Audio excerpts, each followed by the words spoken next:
Hello and welcome to Forever Rugby on Forever Sports. And a very interesting news in a report yesterday, which might be the start, the signs of the reason that the South Africa teams went over to the URC. And that is a potential exodus of players back to South Africa instead of away from South Africa.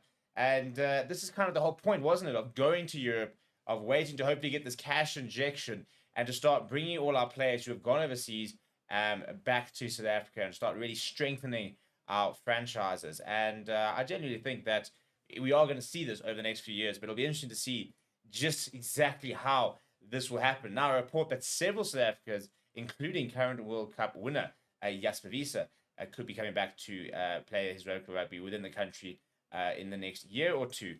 So before we get into the report, please do smash a like on the video. Please do subscribe to the channel as well. Right, so this came out yesterday, and there are a bunch of names on it. So leading the name, though, is former Springbok centre, or current Springbok centre, I suppose. You're never really a former Springbok, you're always a Springbok. Jan Serfontein, the 30-year-old centre who currently plays for Montpellier. He's played over 100 games for them, in fact. He is apparently one of the names looking to come back to South Africa. Alongside him are the likes of J.D. Schikkeling, Jason Jenkins, Trevor Nyakane, Ruan Ackerman, and Springbok number 8, Jasper Wiese. So where will they all fit in? Where will they all go? These are pretty big name signings, and that will be adding a lot to any of the unions. Well, this is what I had to say. Apparently, the Sharks have been in contact with Jasper Wiese's representatives, but apparently he's got a very big money offer from Stade Francais in the top 14, which I think is 100% probably true. I think Jasper Wiese must be one of the most in-demand players in rugby at the moment, to be honest. If you just look at his club form, he's absolutely mental for the Leicester Tigers. One of the top carriers and players in the Premiership. So he's one of those type of players you can have really a pick of where he goes. Apparently, the Sharks are looking at a whole new transfer strategy, a bit of an overhaul of the squad, where they want to try and find more players, shock and horror, who are available more often in the Springboks, and so they're not sort of relying on a lot of players who can't play necessarily all the time. And I think this is the role, this is the part of it, is that they went on a bit of a Galacticos type of sign experience on all these Springboks, then realized that obviously the Springboks can't play week in, week out. And although, to be honest, I still look at that squad on paper and think it's a lot more than that, just that.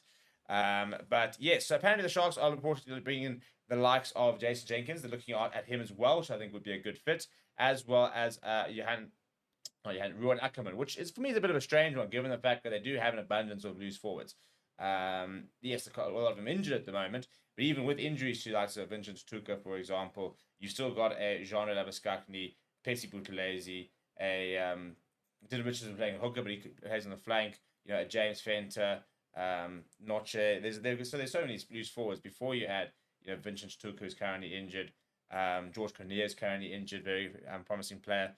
So, apparently the Bulls are also apparently very keen to look at some of those players. I think Trevor Nyakane, for example, will probably be higher on that list. Wilco has been brilliant for them, but imagine you had both, and especially Trevor Nyakane being a bit of a swing prop.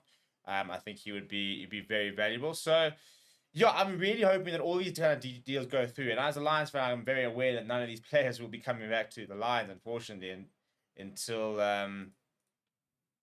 we get our act together and we start getting some funds injected into the union. I think the Lions are probably at this stage that they've gone with the approach of let's try and keep what we have, and then maybe in a year or two's time, let's try and see if we can, start bringing in a couple of players as well. But it's been very frustrating, obviously, watching all the various teams sign, big name players and seeing the impact they've had. I think that's probably the more frustrating thing, seeing how good Aka van der Merwe has been for the Bulls. Willie Leroux, for example, coming back to South Africa, playing for the Bulls, and immediately sort of slotting in Wilco Low.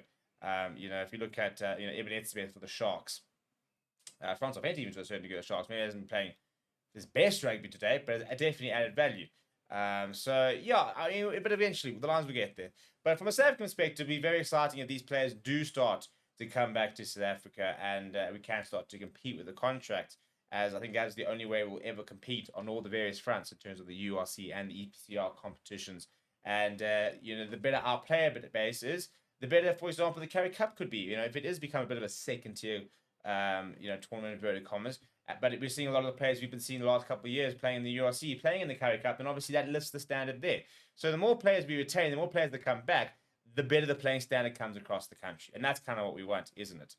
So yeah, which of those players would most excite you if you saw them back in South Africa? Let me know down in the comments below. Smash a like on the video, subscribe to the channel as well. Thank you very much for watching. My name is Steve. I'll chat to you soon.